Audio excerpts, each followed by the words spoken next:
Dua eso abapa ne amanfo eto abo ekoso te ntokwa esi wotuo bodoma ye nuanom ne to na bawu okosampa ye nuanom abonofo ne teto na bawu obi ka che se nkransa anye bona sebe na wonim ne woka techiman manhene na bombofo ne wode bekotena ho tetehe wode bekotena ho ha ne ewoma ne atukotenafo obi ebeka be ho ansa na bombofo eba na achichide adikin hu no dada na bono history a obeyi afiri mu probiti se ye free Buana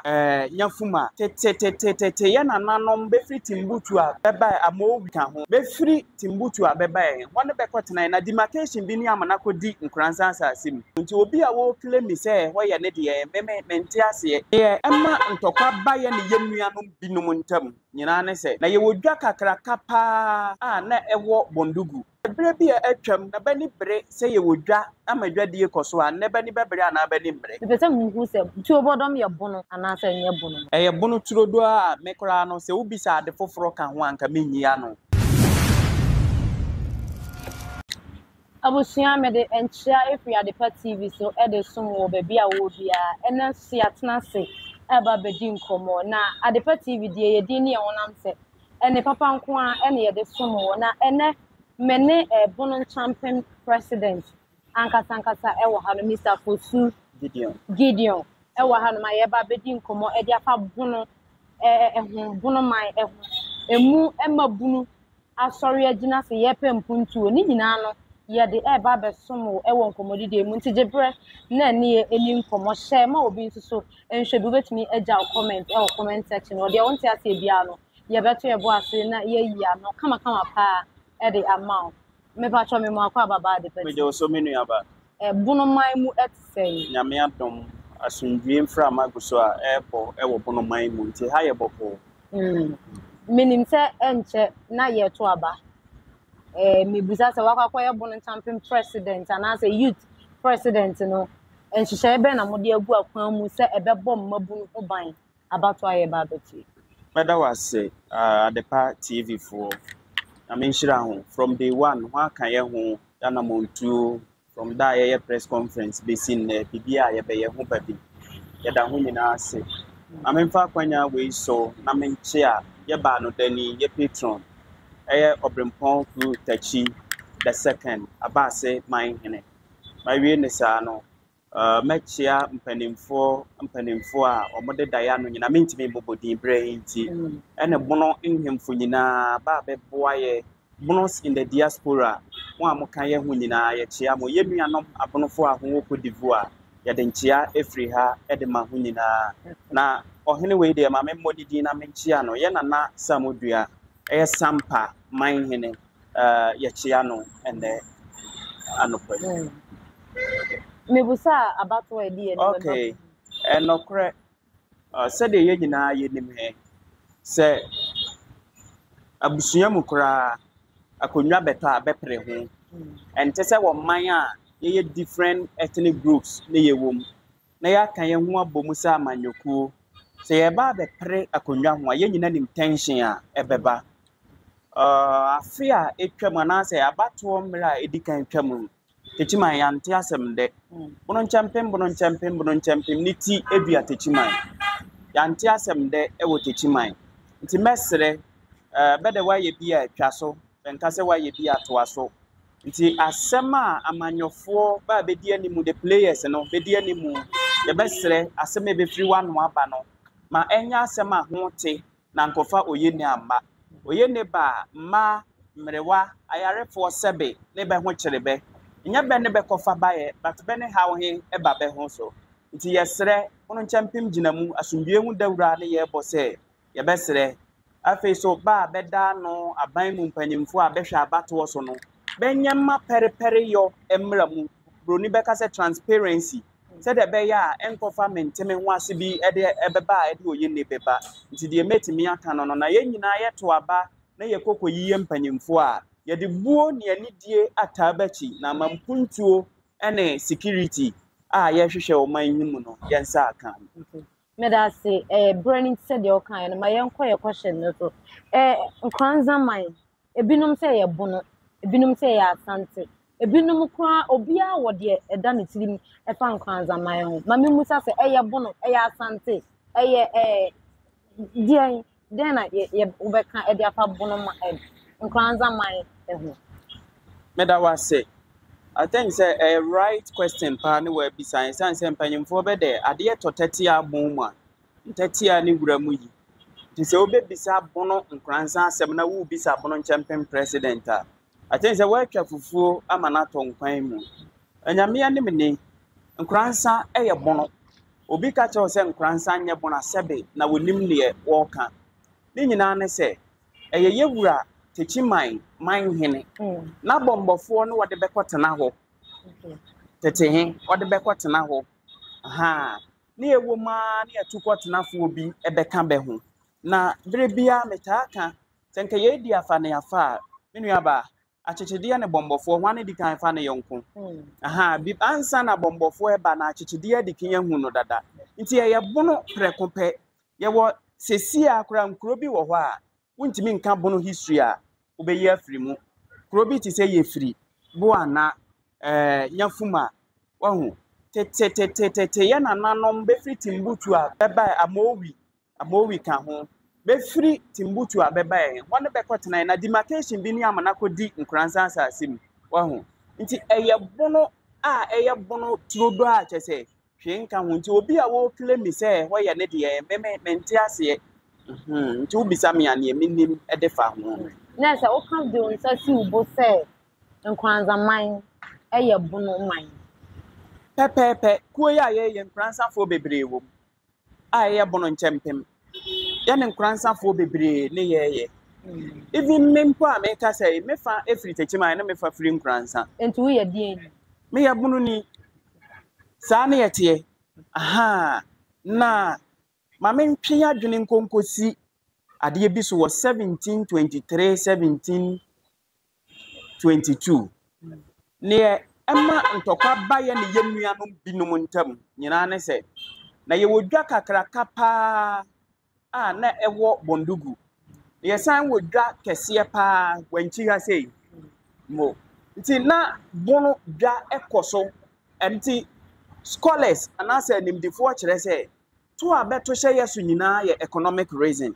enne ma mimisaw meta bisa sa asem we enne se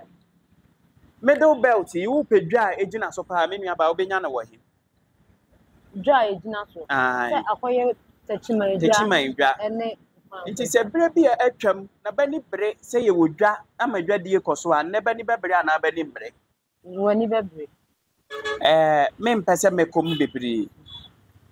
Poto kasa me beka say a rhetorical question. Say indeed, true say economic reason tini betake ya. And ne bono market bi wo wa e flourish. So of course, sa tiny ni brehe e besenya ba. Enene ma wuhu we ya wada me kwa ha me kodidi awura na asema e koso na rewo se me wo me say. Se ntokwa esi wotu obodoma ye nuanom ne to na bawu.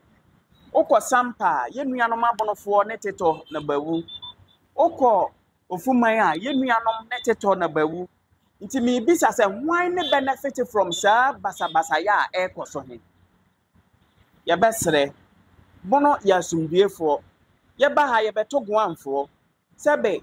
ye ni history se ye ne we kokon ye de abotre ne asumdue ne je ye nsase nyina anokwasem ni sa wo de abotre ne asumdue je ade a in fact eboa wampa nti wo hwe ye territories a eso edimu esen sebe ba bebo be ho safo hene de ntokwa ne ade but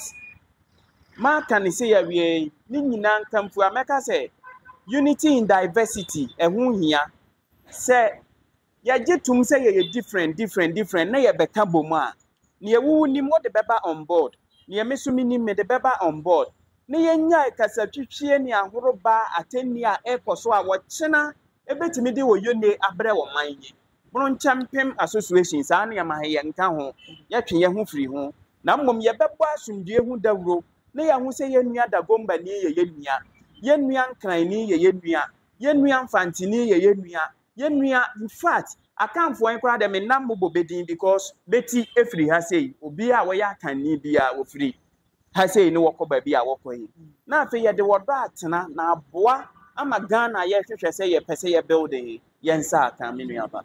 yensa aka enti me shop na say me wodidie say wa na mentime wanse bi wo adwe mu ni nyina da na bono champion president de atu ye ni mu nti wa doubt bia no me sure say by this time bia no wanya ho nti asenti nkranza man eye bono man eye bono said the president can but so ye beda wase na yemfa enuadua ne bono mpuntuo kakra ento aso na nya brekoye ye nya ne ntia se bono champion man say youth no afori aka mo abomu a moduadua nua bi a mo pempuntu eno no ho asem etesen fakakra so ye etie ne sa no kwasem ni bra ye wo me Ghana kwa ahohiahiam in fact yensuo akese nyina sei ye streams rivers ni nyina sei esan galamsey a ekoso bono man mu ha ye beda nananom ase enhyeda entwenity ewo ye mpata mu ha na mom esan se nipa dɔɔso nti yensuo binom wɔ hɔ a bedi kurom nti ama wahu nipa asetena ne nkekae bebre wɔ hɔ a ye de fi akeka nsuo hi sɛ yɛse yɛ gyina hɔ ɛyɛ youth association na yɛ de ne sɛ yɛ bɛbɔ amammerɛ ne amane ho ban a ɛwɔ sɛ yɛ fato yɛ ho so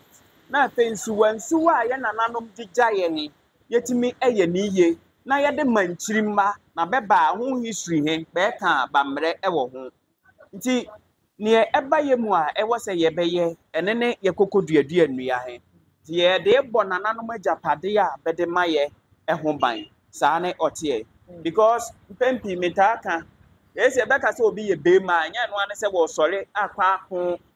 wo material wode cheche na mom ideas idea hezimbi ne de bi ni se wo yi fin afri ho nti wo behwa ya nananom a ye di bachi ni titru to maaman hene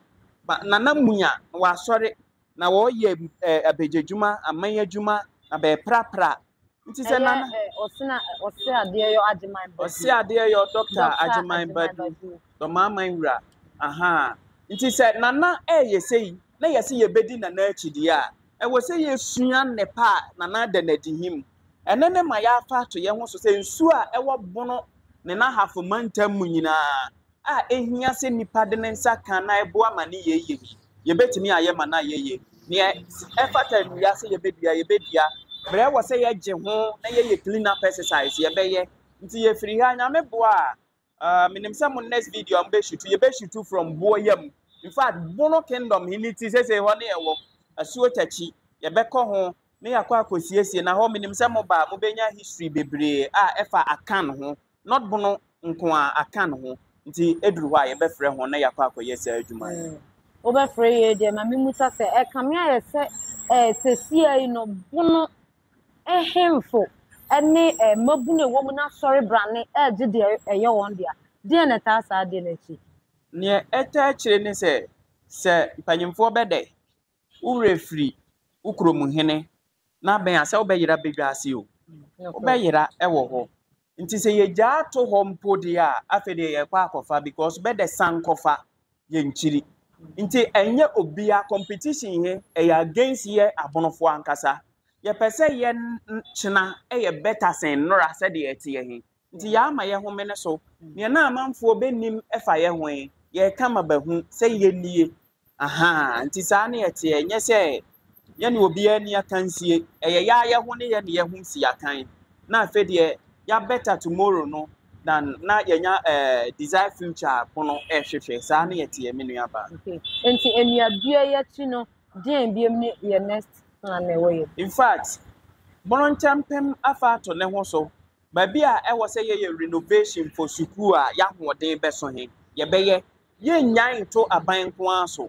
aha e wo se wonsom eni nipa de a nipa nyina come on board na afede e wo se ye bia ye de boa he ne ye ma ho so nsi wo ho so se de ye ne mo day 1 mo ata ye chi bibia ye beye bia ye beto nsa de afre ho na afi ho so ha behu ne ye nti ese Bono champem history hu hia de na mom enye more about history about development impact lives eni hia ye kese nti wo hra mo be na nka ye wo emergency meeting bi a ye ni nyina ye say yɛbɛnya impact ɛwɔ nipa ɛso ɛmfa ho ne nipa kora yɛbɛnya sɛ wote bono asase mu nko ade a woka ho bi yɛbie yapono mu ɛmfa ho sɛ woyɛ bono ni woyɛ hwan ni wote ha na mmomframa a ɛbɔ ha yi bi fa wo ho de a yɛpere yie ma yɛmanfoɔ nyinaa saa na yɛte me nuaba nti obi wɔ abɔnten ɔyɛ bono ni wɔ akwantuo mu ɔbɛsɛ ɔboa enuadua ɛne saa nneɛma na kwan bɛn so na ɔbɛfa so ɔbɛtumi aba abɛboa mepaakyɛw sɛ ɔte yɛ office ne yɛte office kɛse yɛ he wɔ Techiman bicycle line wɔne yɛte sɛsie ɛno ɛda nkyɛn a social media yɛn so menim sɛ yɛdi ntintimma wɔ hɔ besides Bononchampem TV CEO wɔbɛtumi ne na akasa ne nsa ɛbɛka no nti ne ɛteɛ ne me nuaba mame musa sɛ Bononchampem ɛne mɛkɔ bono association ne nyinaa yɛ adeɛ baako anaasɛ nsonso no yɛbi dam in fact mɛkɔ bono ɛyɛ festival a yɛn nyinaa yɛka ho bi nti yɛyɛ adeɛ baako yɛn nyinaa pere for bono mpuntuo ne nkankɔ na afei nso sɛ yɛbɛka bom ne yɛare instate the Bononchampem Council nti obi a wɔwɔ saa idea ne motives yi bi a yɛn nyinaa yɛ adeɛ baako me nuaba yɛn nyinaa yɛ adeɛ baako nti madi kan bisa sɛ after enuadua ne deɛ na wɔ anim ɛmoa mebisa sɛ deɛ yɛyɛ nyinaa no nananom nsa hyɛm anaasɛ yɛn ane yɛde ahoɔden ɛyɛ deɛ yɛyɛ ahu sɛ bono hi nyinaa ma memfa Techiman nyɛ case study Techiman nsuo bi a ɛwɔ ha ɛwɔ wura ne wura ne yɛ nana Ifabu Akuro ɛyɛ nana taa mensa bosomfo in fact ɔno ane ma yɛ kwan ho mfa wei nsi ha na yɛde asi yɛyɛ mmabu na yɛbɛtaa nananom akyi nti deɛ bɛka ne yɛyɛ nananom directives a bɛde bɛma yɛ he ɔno ane yɛdi so nti yɛmfa yɛpɛ ne bɛyɛ nti nananom kyerɛ yɛ sɛ ho nkɔ ha yɛbɛkɔ besides traditional council a ɛwɔ bono nsase so biara sɛ wohia yɛ na wokɔ hɔ a bɛfrɛ yɛ a yɛna bɛyɛ tiatia ɛwɔ hɔ yɛnan ɛbɛyɛ nti amedɔfo yɛbɛsɔre dwumadie no so na question bi a mepɛ sɛ mebusa menim sɛ wobɛyi ano de ama me yɛaka nkranza deɛ mepɛ sɛ mehu sɛ tuobɔdɔm yɛ bono anaasɛ nyɛ bono ma ɛyɛ bono turodo a mekora no sɛ wobisa ade foforɔ ka ho anka menyi ano ɛyɛ bono yɛn ende ne saa ɛyɛ bono pio tuobɔdɔm so yɛ bono man bono ɔhene a wɔwɔ hɔ no yɛ bono no bono ɔno nso firi bono ya ɛne ɛde na si adeɛ san sɛ yɛtete nsɛm bebree ɛfa tuobɔdɔm nso ho ebi mo se hene a wɔwɔ hɔ no yɛ asantini ebi mo se ɔhene a wɔwɔ nso so yɛ bono no neɛ minim neɛ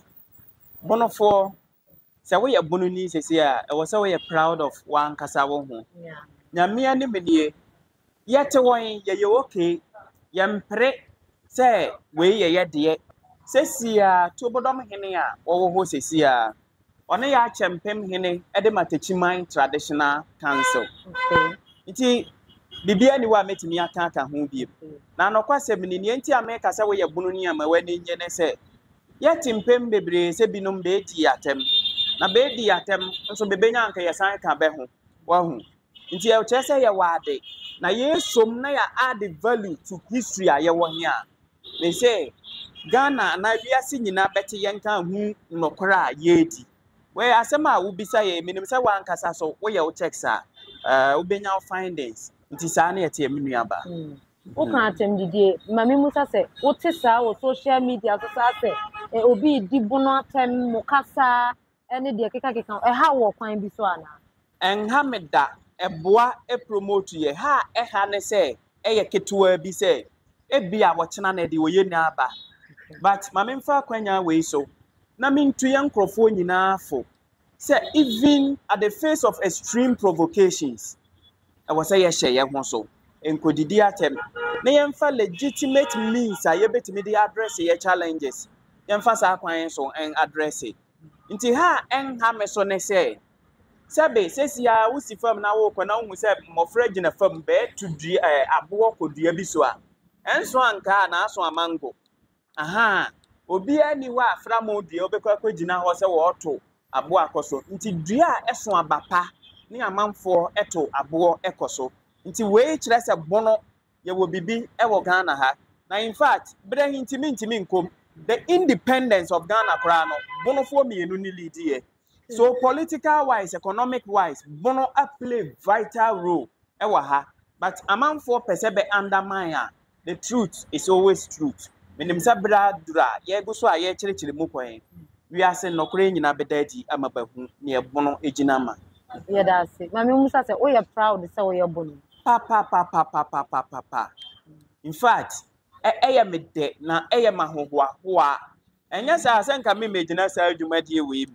Aha, many je baby amekobia because yene yawo akanfo hi nyina. Nti se obehwe flag hi a, obehu sa akokọ baatan kese wo ne ne mba wo. Kese hi gina ho ma Bono. Ne mma hi ewo mi bi ne mfante, bi ni asante, bi ni akwamu, bi ni akuapem. Nti se meye piesie na meye panyini dia adani mani nye. Nti mahowa pa me very proud se meye Bono ni. Baby a wo bia also sa na showcase the Bono. Let's brighten the corner we find ourselves. Na Bono di ye kura o my Ghana ebedi ye because history bi wo wa ya kan hye ya miamia so. Ti ye jai ama the truth adadia. Ye nyina behu direction a e wo say ye ko menuaba. Ye nyina ye behu direction a e wo say konkomo na ye de na nso so. President ewa jumadi a ewa se odi nti ye de besi ya nanso me sha obo se ye besan abetwe no ne ye de ato aso e de ama obi a obi anti sha ma obi so enhwe bi o se ye very proud say oye Bono ni won so mi busa we are proud say we are Bono ni and na say we are proud say o tribe a wo mu no are you proud ye do ebesi ya nyankopon ensure say abre na hwe Mr. Mankwa me ofase wo say ni ska bane de awie ni project no eso de bia me ofase ka ma ne wo problem enemre mu na monte tap send nka no so ne de tap send ye easy fast and secured way a ubetimi asend sika free amanone aba Ghana bank account and as a mobile money account untia transfer fee bia sa a wo be ne say kire ne say won ko App Store na Play Store on download the tap send app no or download ya ebebu sanso promo code o ma de pet TV shim obenya €5 £5 and answer $10 on his first transfer ene me kwa friend aka akire tabi minyanwie esanse tap send e the good news aba tap send the gene customers wonti or the tap send wallet aba no be ne say so your customer wo UK sisi a ubetimi akọ tap send app no no create wallet wo so enti se rate ne kosora now the sika kogu wallet no anase mpo betimi atosusu nkakra enti abere sem a opeso send sika ba Ghana no anse wa send sika na ba Ghana anase oba o my Ghana mu a watimi ayusu sika e wo wallet no tie